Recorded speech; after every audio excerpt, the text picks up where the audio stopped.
On a quiet morning in late 1973, the postman brought two things to the Croce house that should never have arrived in that order. The first was a letter, edges softened by distance, ink smudged where a tired hand had pushed too hard. It was postmarked from somewhere in the middle of America. Another motel, another night. Jim Croce's handwriting leaned across the page, unpretentious, a little rushed. "I'm so tired of traveling," he wrote to his wife, Ingrid. "I want to come home to you and the baby." The second was the news that he wasn't coming home at all. Between those two deliveries, sometime around 10:45 p.m. on September 20th, 1973, a small Beechcraft E-18S had tried and failed to lift itself above a line of pecan trees at the end of a runway in Natchitoches, Louisiana. The plane carried 6 people: the pilot, who had a history of heart trouble, comedian George Stevens, road manager Dennis Rast, booking agent Kenneth Cortese, a 24-year-old guitar prodigy named Maury Muleisen, and a 30-year-old folk singer from Philadelphia who had finally, after years of truck stops and $10 bar gigs, climbed to the top of the Billboard charts. The plane did not clear the tree. It hit, then fell, then burned in the darkness beyond the runway lights. For a few seconds, the night over that small Louisiana field glowed orange and white. The roar of engines replaced by the uneven thud of explosions and the crackle of burning fuel. Then, as quickly as it had flared, the noise faded into sirens, into shouted instructions between firefighters and police, into the low murmur of stunned voices asking the same question in different ways. "Is anyone?" No one was. By the time the fire crews finished damping down the wreckage, there was very little that still looked like a plane. Twisted metal, scorched earth, a blackened wound where the runway's concrete confidence ended, and the reality of trees and gravity began. The pecan tree stood there, missing a limb, its trunk scorched but still rooted. It had been an obstacle for a few seconds. It would go back to being a tree for decades. The letter, stamped and sorted miles away, kept moving quietly through the postal system. In sorting centers in other states, other hands handled other bundles of paper, unaware that one of them now carried a sentence that had turned from a wish into an impossibility. Machines read zip codes, clerks tossed envelopes into bins, trucks rolled out of loading docks and into traffic. A few days later, the letter would land on the kitchen table. But before that, something else landed all over America. A few weeks after the crash, a song Jim had written 3 years earlier in a tiny house when he found out he was going to be a father started to play everywhere at once. "If I could save time in a bottle," his voice sang from radios and TV sets, "the first thing that I'd like to do, time in a bottle." 3 minutes of fragile melody and simple words recorded in a studio when the biggest thing on Jim's mind had been how to be a decent husband and father on an uncertain income. A song about wanting to store days away like coins, to take them back out later and spend them slowly. Now that song was everywhere. In supermarkets, piped over bad speakers between announcements about discounts on dish soap. In cars, turning commutes into small, unexpected funerals. On late-night television, played under montages of images that felt too neat. A smiling young man with a guitar, a line of wreckage, a wife holding a child. A man who died at 30 suddenly owned the airwaves with a ballad about wanting more days than life was ever going to give him. The lyrics had always been tender. Now they sounded prophetic. People who had barely known his name 6 months earlier cried to a song that felt like a goodbye. He hadn't meant to be final. On the charts, Bad Bad Leroy Brown had already hit #1 that summer. A barroom tall tale that made him sound like a guy who spent his nights laughing and his days counting royalty checks. It was loud, brash, almost cartoonish, badder than old King Kong, meaner than a junkyard dog. The kind of song people shouted along to at bars without really thinking about who had written it. In reality, he was dead before Time in a Bottle reached the top.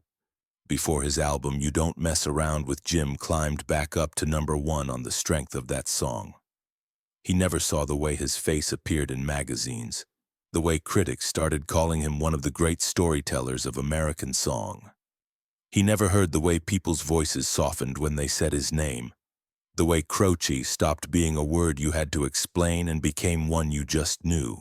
He wrote what he lived, and sometimes that hurt. The songs come from the road, he once said. The pain comes from the silence after. To understand how a gentle, unassuming man ended up trapped in that silence while his voice floated over the world like a ghost, we have to step away from the wreckage and go back. Back to South Philadelphia. To a working-class Italian family, to a kid who learned early how heavy time can feel when you can't control it. South Philly was narrow streets and voices bouncing off brick, corner bars and corner churches, laundry lines and fire escapes. In the summer, heat shimmered above asphalt. In the winter, gray slush clung to curbs for weeks.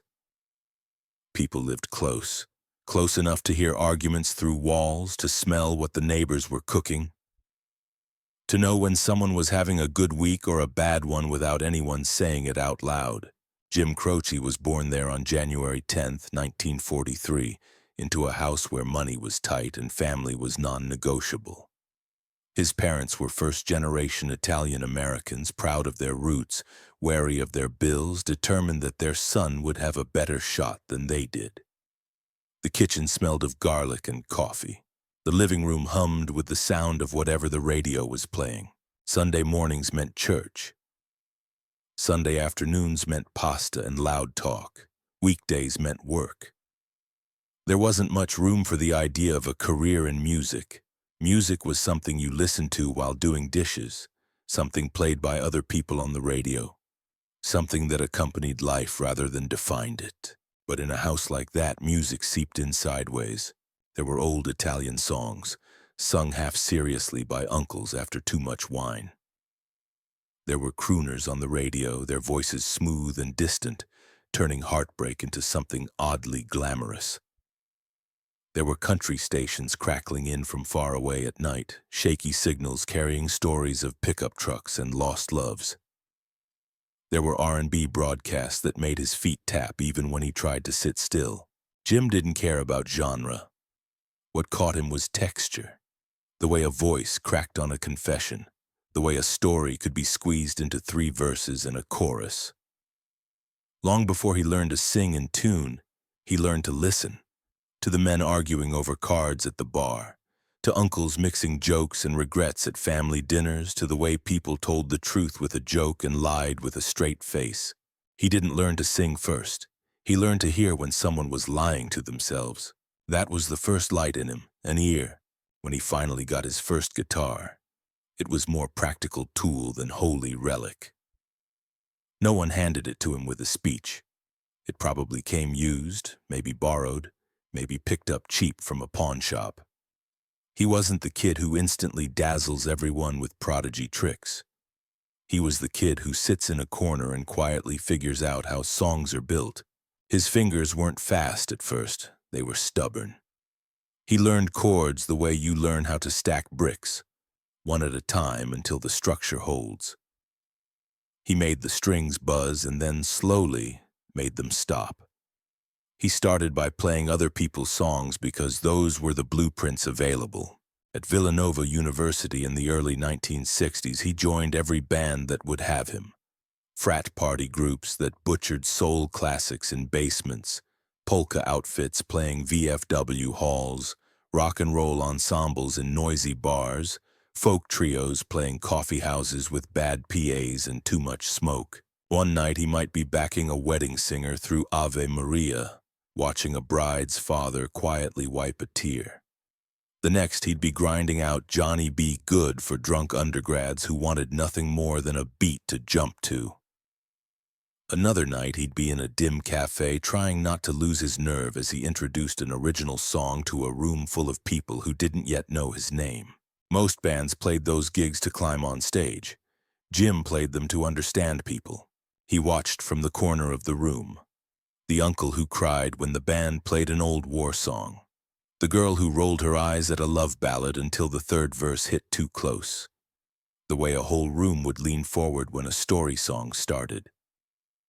All of that went into the files in his head. He noticed what made people talk louder and what made them go quiet. He noticed how a joke could relax a room and how a specific detail in a verse, a street name, a job, a habit, could make a song suddenly feel like it was about someone in the crowd. Those details would later become the backbone of his writing. The pool hall on 42nd Street, the car wash, the payphone on the corner. He married Ingrid Jacobson in 1966. With $500 from his parents as a wedding gift, they did something that looked on paper more reckless than romantic. They used it to finance an album. Facets was recorded and pressed independently, 500 copies. His parents hoped it would flop and cure him of this music habit. Instead, he sold all 500, just enough to prove that strangers would pay to hear what he had to say, not enough to pay many bills. The industry barely noticed. There was no bidding war, no sudden phone calls from New York or Los Angeles begging him to come sign. The records went out, the money trickled in, and life resumed its habit of being difficult. So he did what men from South Philly do when the dream doesn't pay. He worked. He drove trucks. Long, lonely hours on highways, watching mile markers tick by while white lines on the road blurred into a kind of hypnotic scroll. He did construction. His hands learned the weight of cinder blocks and the stubbornness of old plaster. He labored on crews where the day's measure of success was whether the wall stayed up or the load made it from A to B. He taught guitar. He took factory shifts.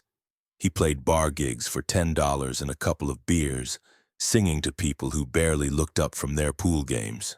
By day he hauled bricks, by night he hauled words. His notebooks filled up, cheap spiral pads with covers curling, pages stained with coffee, sweat. Sometimes a dot of blood where he'd nicked a finger on a job. He wrote down lines he overheard at truck stops, the shape of a joke told by a guy in a denim jacket, the way a woman said fine when she meant anything but. He wrote about men who bragged in bars and cried in parking lots, about women who carried more weight than their shoulders should have to bear, about kids who wanted out and didn't know where out was. Those notes became songs. If he couldn't save his own time, he could at least bottle theirs. "I write what I live," he said, "and sometimes that hurts." There were moments when he nearly gave up. The second album went nowhere. The duo act with Ingrid fizzled. The phone didn't ring the way it was supposed to when you were in the business. Sitting at a kitchen table in Lindell, Pennsylvania, counting bills, it was easy to imagine a life where the guitar stayed in the corner and the work boots at the door did all the talking. He came close. But every time he tried to let the music go, it came back. In a melody while he drove, tapping on the steering wheel in rhythm with the wipers. In a phrase in somebody else's mouth at a diner counter, begging to be turned into a chorus. In the ache of coming home from a construction site and realizing that the only part of the day that made sense had been humming a tune under his breath while he carried lumber. "I don't sing because I'm happy," he told a friend. "I sing so I don't drown." The turning point had a name, Maury Muleisen. Maury was 6 years younger, a classically trained guitarist and pianist from New Jersey. He had the kind of musical schooling Jim never did. Proper technique, theory, a touch that seemed to float over the fretboard. Introduced by producer Joe Salviuolo and partners Terry Cashman and Tommy West, the two men started playing together. At first, Jim backed Maury, providing rhythm for the younger man's songs. Slowly, the balance shifted. Maury's intricate melodic lines began to weave around Jim's lyrics, lifting them, complicating them, making everything sound both lighter and deeper. In small rooms, the effect was immediate. When Jim played alone, the songs felt like stories told across a table. When Jim played with Maury, the songs felt like films. There was movement in the guitar lines, a sense of motion that made the lyrics small details. Bus depots, apartment stoops, phone booths, come alive. On stage, they looked like a joke setup. a broad-shouldered guy with a cop mustache and workman's hands sitting next to a slim, almost fragile guitarist who looked like he should be in a string quartet. But when they started playing, the contrast made sense. Jim's voice carried the weight of lived experience. Maury's guitar answered with a kind of luminous commentary. I believe him. I was there too. From that point on, every story Jim told had a second voice in it, a high, singing guitar line that seemed to testify, yes, this is how it happened. In 1972, Cashman and West helped Jim land a deal with ABC Records. The album they made together, You Don't Mess Around with Jim, was a compressed autobiography disguised as a jukebox. The title track told the story of a pool hall kingpin who gets his comeuppance from a quiet man named Willie McCoy, also known as Slim. It's funny, swaggering, full of one-liners. Underneath, it's a story about the universe pulling the rug out from under the guy who thinks he's untouchable. The chorus sounded like a warning. The last verse sounded like a punchline with blood on it. Operator, that's not the way it feels, was the other pole. A ballad of a man at a payphone, hands shaking as he tries to pretend he doesn't really want to talk to the woman who left him. In 3 minutes, it sketches a whole life. The breakup, the friend who ran off with her, the futile attempt to rewrite the narrative as, I just called to tell you I'm fine. It's not the words that sell the lie. It's the way his voice falters and recovers, the way the guitar hesitates before moving on. On the road, Jim and Maury turned those songs into something fragile and huge. They drove from college to college in an aging car, the highway sliding endlessly under their wheels. Motels blended together, wood-paneled walls, buzzing neon vacancy signs, ice machines coughing in corridors at 2 in the morning. Interstates lit by sodium lamps became a second home. Odd, inconsistent, always in motion. Between South Philly and each new town there was always a stretch of road at night. Headlights stretching forward, other cars just red dots ahead. The radio low.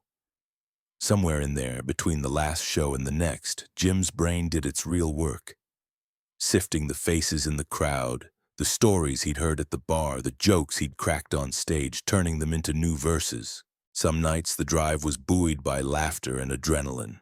They'd replay favorite moments from the show, favorite reactions from the crowd, favorite mistakes that somehow worked.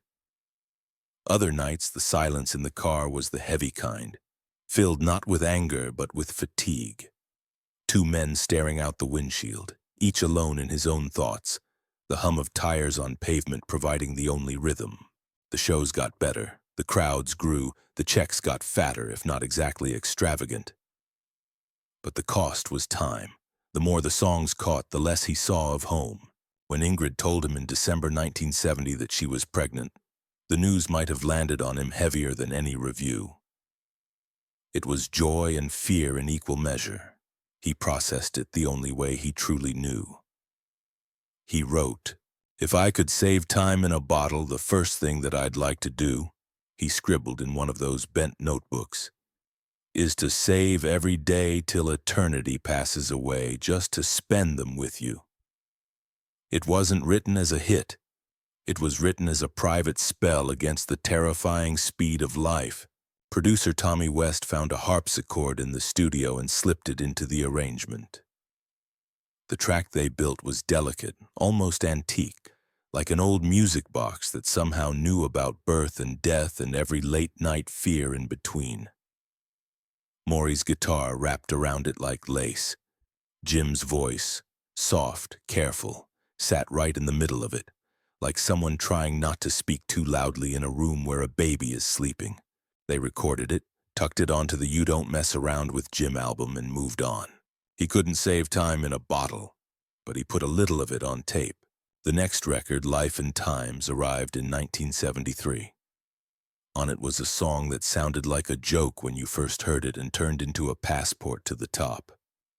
Bad, Bad Leroy Brown, based on a real swaggering braggart Jim had met while stationed in the National Guard.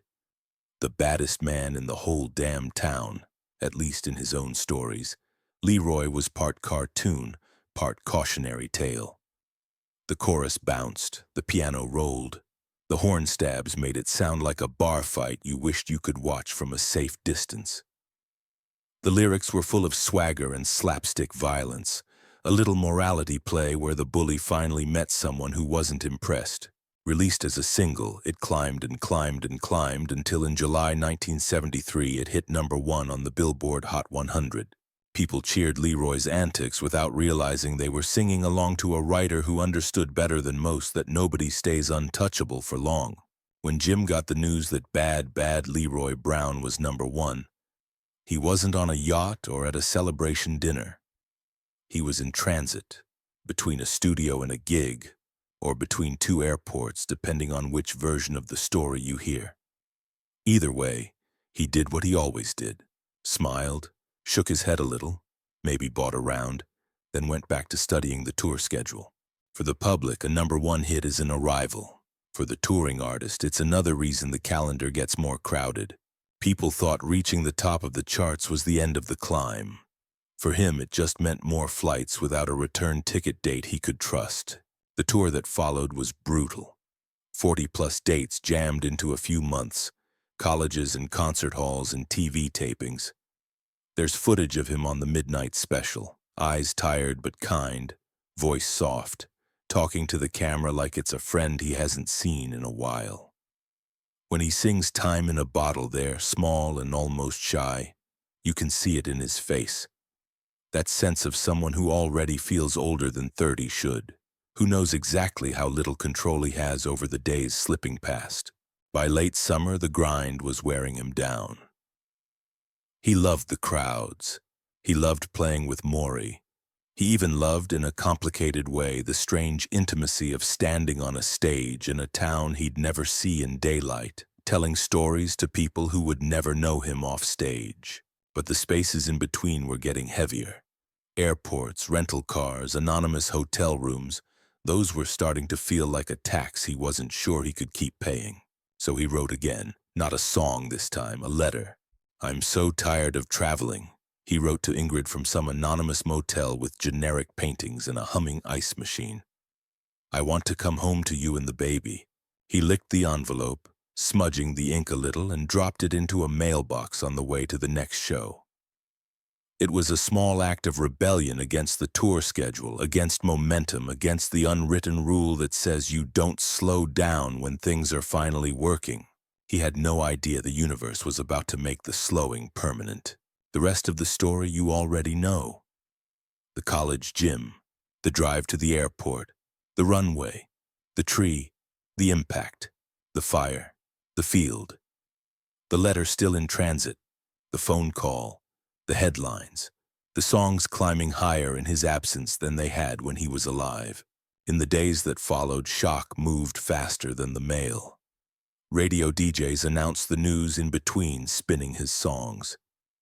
Magazines ran pictures of him that had been taken months earlier, freezing him forever at an age and in an expression he would never grow past. Friends told interviewers about his kindness, his humor, his work ethic. Strangers talked about how his songs had soundtracked small moments in their lives.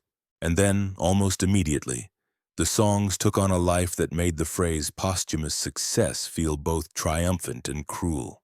Time in a Bottle, that small, fragile ballad recorded in 1972 and tucked quietly onto You Don't Mess Around with Jim, had been used earlier in 1973 in a TV movie about a young woman facing a fatal disease. Viewers wrote in asking about it. After Jim's death, demand surged. DJs started playing it more frequently. The label released it as a single. By the end of December, it was #1. The man who had written about wanting time to spend with the people he loved had run out of it. Just as the world bent down to hand him more. "There never seems to be enough time," he'd written, "to do the things you want to do once you find them." For Jim Croce, there wasn't. Ingrid opened the letter when it finally arrived. She read the line about being tired, about wanting to come home.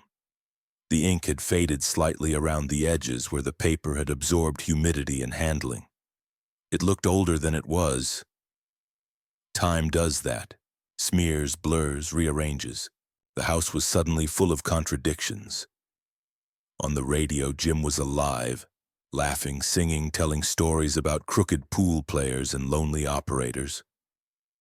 On the TV, old performances replayed his easy smile, his gentle jokes, his casual way with a guitar. On the phone and at the door, people spoke in the past tense.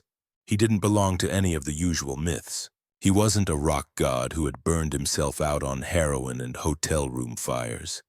He wasn't a notorious hellraiser begging for an early grave. He was a polite, hard-working, slightly shy man from South Philly who liked folk tales, old Italian ballads, and jotting lyrics into battered notebooks. He had no interest in smashing guitars. He smashed his knuckles on job sites instead.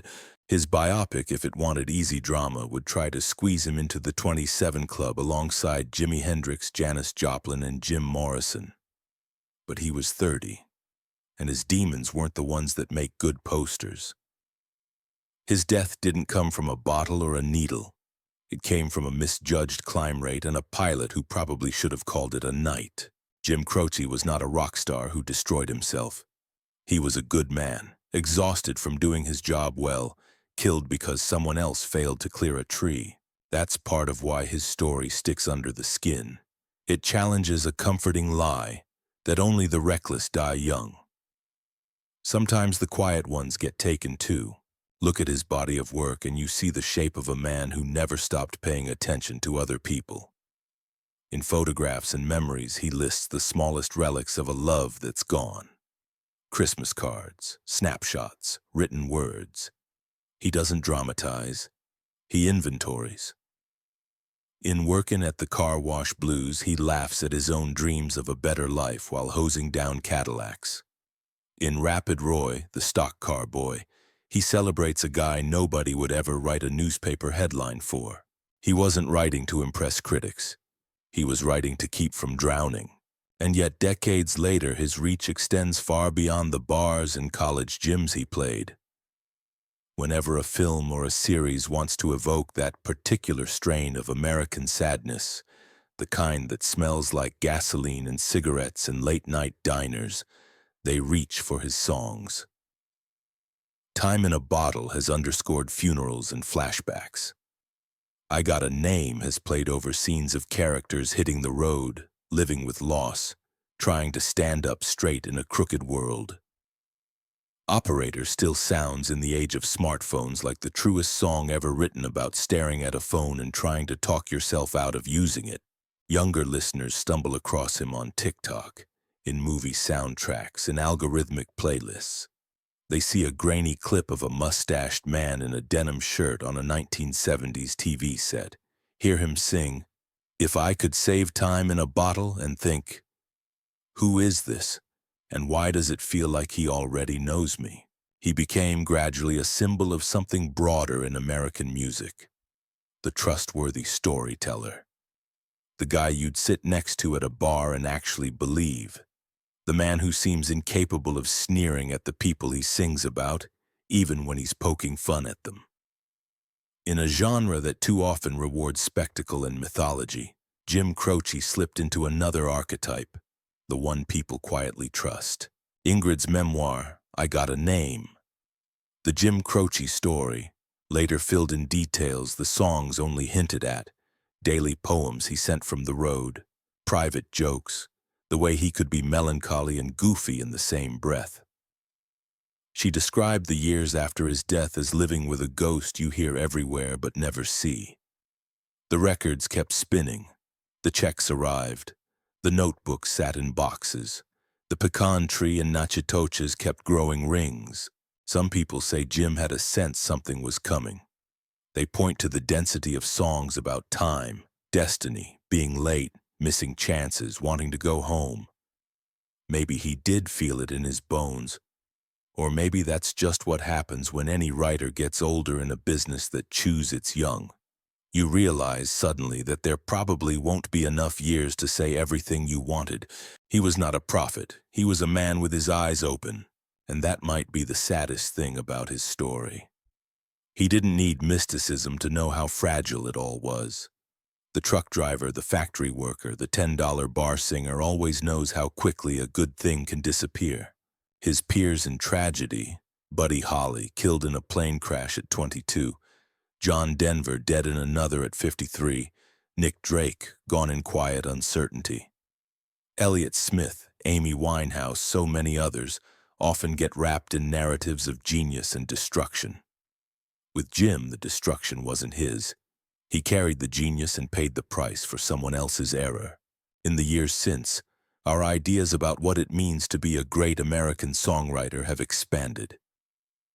When Jason Isbell writes about a soldier coming home drunk and confused, when Brandi Carlile sings about the men in a bar who never grew up, when John Prine once described lonely middle-aged people in Angel from Montgomery, they're all walking a trail that Jim Croce helped clear, one where the ordinary life is the epic, where the hero drives a truck and the villain might just be time. Jim Croce didn't live long enough to become a grizzled elder statesman on stage, leaning over a stool with a gray beard and a dozen more albums behind him. He didn't get to tour less and write more or watch his son grow up from a seat that wasn't on an airplane. He didn't get to stop traveling and go home like he asked in that letter. He didn't get to save time in a bottle. The songs had to do that for him instead. We hear them now. Time in a bottle. Operator. I got a name. Photographs and memories. And they feel less like artifacts and more like containers, each holding a little of the life he didn't get to finish. Every time someone presses play, a few seconds of that stolen future leak out into the present. He wrote what he lived, and sometimes that hurts. So maybe the real questions at the end of this road aren't about whether fate was fair or whether some cosmic accountant owes Jim Croce more years. Maybe they're about us. What do we do with the songs of a man who spent his brief life telling us as gently as he could that time was never going to be enough? And when a quiet storyteller dies in a field while his voice climbs the charts, do we honor him best by mythologizing the crash, or by sitting with the ordinary people he left shining in his songs, and asking ourselves whether we're really listening to what they're trying to tell us about our own borrowed time?